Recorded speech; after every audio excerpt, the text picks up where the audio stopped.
सुनो ना, रात के 1 बजे हैं। बाहर बारिश की बूंदें खिड़की पर टकरा रही हैं और मैं अभी भी कांप रही हूँ, क्योंकि जो हुआ वो कोई सपना नहीं था, वो सच था। इतना सच कि मेरी सांसें अभी भी उस रात की गर्मी से भरी हैं। मैं रोशनी हूँ, उम्र 24 साल, और आज मैं तुम्हें बताने जा रही हूँ कि मेरे चाचा सदैश के साथ, मेरे चाचा के साथ जो हुआ वो ना तो गलत था ना सही। बस वो था, वो तड़प, वो आग, वो सांसों का वह खेल जो कभी खत्म नहीं होता। कल रात मैं उनके कमरे के बाहर खड़ी थी। दरवाजा थोड़ा सा खुला था, अंदर सिर्फ मोमबत्ती की रोशनी। वो बिस्तर पर लेटे थे, शर्ट के बटन खुले, उनकी छाती ऊपर नीचे हो रही थी, जैसे कोई जंग लड़ रहे हो। मैंने एक कदम रखा, पैरों की थरथराहट रुक नहीं रही थी। वह अचानक उठे, उनकी आंखें मेरी आंखों में गड़ गई। एक पल, बस एक पल में उनकी सांसें मेरी सांसों से टकरा गई। वो मेरी तरफ बढ़े, मैं पीछे हटी, दीवार से लग गई। उनकी उंगलियां मेरे गाल पर फिसली, इतनी नरमी, इतनी गहराई, जैसे कोई बिजली का झटका। मैंने आंखें बंद कर ली। उनकी सांस मेरे होठों पर थी। वो इतने पास थे कि मैं उनकी धड़कन महसूस कर रही थी। उनकी उंगलियां मेरी कमर पर गई, मैं सिहर गई। वो रुके, फिर उन्होंने मेरे माथे पर हाथ रख दिए। वो हाथ इतने गर्म थे कि मेरी पूरी त्वचा जल उठी। दोस्तों, इतनी स्टोरी आपको अच्छी लगी है तो सबसे पहले वीडियो को लाइक कर दें और चैनल को सब्सक्राइब कर दें। सब्सक्राइब जरूर करना दोस्तों, जो सब्सक्राइब करेगा उसे मैं रात को कॉल करूँगा, इसलिए जल्दी से सब्सक्राइब कर लो। मैंने कुछ नहीं कहा, बस उनकी छाती पर हाथ रख दिया। उनकी धड़कन मेरे हाथ में थी, जैसे कोई तूफान। फिर वह मुझे बिस्तर की तरफ ले गए। मैं गई, कंबल ओढ़ाया। वो मेरे बगल में लेटे, उनकी सांसें मेरे कान में। मैंने आंखें बंद की, लेकिन नींद नहीं आई। उनकी उंगलियां मेरी कमर पर फिसल रही थी। मैंने उनकी उंगलियां पकड़ी, वो कांप गए। मैंने कहा, चाचा ये क्या हो रहा है? उन्होंने मेरे बालों में उंगलियां फेरी, बोले, रोशनी, मैं तुझे खोना नहीं चाहता। उनकी आवाज में वह दर्द था, वह प्यार था, वो सब था जो मैंने कभी किसी में नहीं देखा। मैंने उनकी तरफ मुड़कर देखा, उनकी आंखें नम थी। मैंने उनके गाल पर हाथ रखा, वह मेरे करीब आए, उनकी सांसें मेरे होठों पर। मैंने आंखें बंद कर ली। फिर हम दोनों बस एक दूसरे में खो गए। कोई शब्द नहीं, बस वो गर्मी, वो तड़प, वो सांसें जो एक दूसरे से मिलकर एक हो गई। सुबह हुई, वो सो गए थे। मैं उठी, उनकी सांसें अभी भी तेज। मैंने कंबल ओढ़ाया।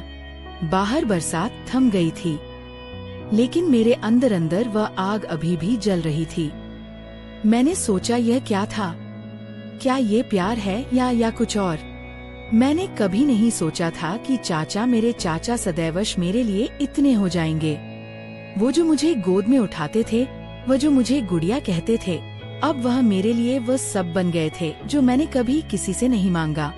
अगले दिन से सब बदल गया। सुबह चाय बनाते वक्त वह मेरे पीछे खड़े हो जाते, उनकी सांस मेरी गर्दन पर, मैं कांप जाती। वो कहते, तो इतनी सुंदर हो गई है। मैं शर्मा जाती, लेकिन अंदर अंदर कुछ चल रहा था। शाम को खेत में पानी भरने जाती, वो साथ आते। मैंने साड़ी का पल्लू कंधे पर रखा, वो देखते, उनकी आंखें मेरे शरीर पर रुक जाती। मैं शर्मा जाती, लेकिन मैं भी देखती। उनकी मजबूत बाहें, उनकी चौड़ी छाती, उनकी वो मूछें जो अब मुझे डराती नहीं बल्कि आकर्षित करती थी। एक शाम छठ पूजा थी, घाट पर भीड़। मैंने साड़ी पहनी थी, लाल, वो मेरे साथ थे। भीड़ में उनका हाथ मेरी कमर पर था। मैंने कुछ नहीं कहा, बस उनकी उंगलियां महसूस की। वह इतने पास थे कि मैं उनकी धड़कन सुन रही थी। घाट पर मैंने दिया जलाया, वो मेरे पीछे खड़े थे, उनकी सांस मेरे कानों में। मैंने मुड़कर देखा, उनकी आंखें मुझे निगल रही थी। मैंने कहा चाचा लोग देख लेंगे। उन्होंने मुस्कुराकर कहा कौन देखेगा, तू मेरी है। मैं चुप हो गई, लेकिन दिल धक धक कर रहा था। रात को घर लौटे, बिजली चली गई। उनके कमरे में गई, वह मोमबत्ती जलाकर बैठे थे। मैंने कहा चाचा मुझे डर लग रहा है। वो उठे, मेरे पास आए, हाथ पकड़ा। इतनी गर्मी थी उस हाथ में कि मेरी उंगलियां पिघल गई। वो बोले आजा मेरे पास। मैं गई, बिस्तर पर लेटी। वो मेरे बगल में कंबल ओढ़ाया, उनकी सांसें मेरे कान में। मैंने आंखें बंद की, लेकिन नींद नहीं आई। उनकी उंगलियां मेरी कमर पर फिसली। मैं सहर गई। वो रुक गए, फिर उन्होंने मेरे माथे पर हाथ रख दिए। इतनी नरमी, इतनी गहराई। मैंने उनकी छाती पर हाथ रख दिया। उनकी धड़कन मेरे हाथ में थी, जैसे कोई तूफान। रात भर हम बस एक दूसरे को छूते रहे। कोई बात नहीं, बस वो तड़प, वो गर्मी, वो सांसें। सुबह हुई तो वह सो गए। मैं उठी, उनकी सांसें अभी भी तेज। मैंने कंबल ओढ़ाया। बाहर सूरज निकल आया था, लेकिन मेरे अंदर अंदर वह तूफान अभी भी चल रहा था। फिर दिन बीतते गए। हर रात वो मेरे पास आते, कभी छत पर, कभी खेत में, कभी चूल्हे के पास। हम बस एक दूसरे को महसूस करते, कोई शब्द नहीं, बस वो नजरें, वो उंगलियां, वो सांसें। मैंने कभी नहीं सोचा था कि चाचा के हाथ इतने मजबूत होंगे, इतने सुरक्षित। एक दिन चाचा की पत्नी का फोन आया। वो कह रही थी मैं अगले हफ्ते आ रही हूँ। चाचा का चेहरा सफेद पड़ गया। मैंने देखा वो उदास हो गए। रात को मैं उनके पास गई, बोली चाचा आप उदास क्यों हो? उन्होंने मुझे गले लगाया, बोले रोशनी तुझे खोना नहीं चाहता। मैंने उनकी आंखों में देखा, वो नम थी। मैंने कहा मैं कहीं नहीं जाऊंगी। वो मुस्कुराए, फिर उन्होंने मुझे अपनी तरफ खींचा, उनकी सांसें मेरे होठों पर। मैंने आंखें बंद कर ली। दोस्तों, इतनी स्टोरी आपको अच्छी लगी है तो सबसे पहले वीडियो को लाइक कर दें और चैनल को सब्सक्राइब कर दें। सब्सक्राइब जरूर करना दोस्तों, जो सब्सक्राइब करेगा उसे मैं रात को कॉल करूंगा, इसलिए जल्दी से सब्सक्राइब कर लो। वो रात हम दोनों में कुछ और हो गया। वो प्यार था, वो तड़प थी जो अब सिर्फ छूने से नहीं रुक रही थी।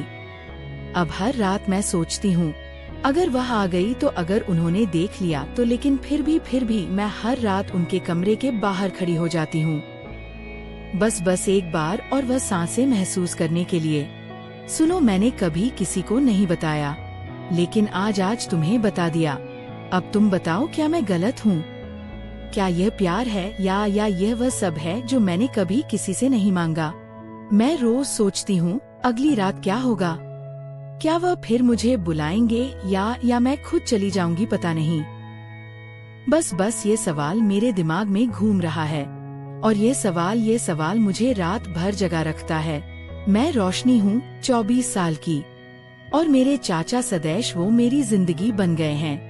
वो जो मुझे बचपन में गोद में उठाते थे, अब वो मेरे लिए वह सब हैं जो मैंने कभी किसी से नहीं मांगा। और मैं अब भी कांप रही हूँ, क्योंकि जो हुआ वो कभी खत्म नहीं होगा। अब तुम सोचो, क्या मैं पागल हूँ या क्या ये बस दिल की बात है? दोस्तों, इसका आपको नेक्स्ट पार्ट चाहिए तो कमेंट में लिखते पार्ट 2 और लाइक करके चैनल को सब्सक्राइब जरूर करना। और पार्ट 2 कड़ी 50 बार आ गया तो मैं इसका पार्ट 2 लेकर आऊंगी।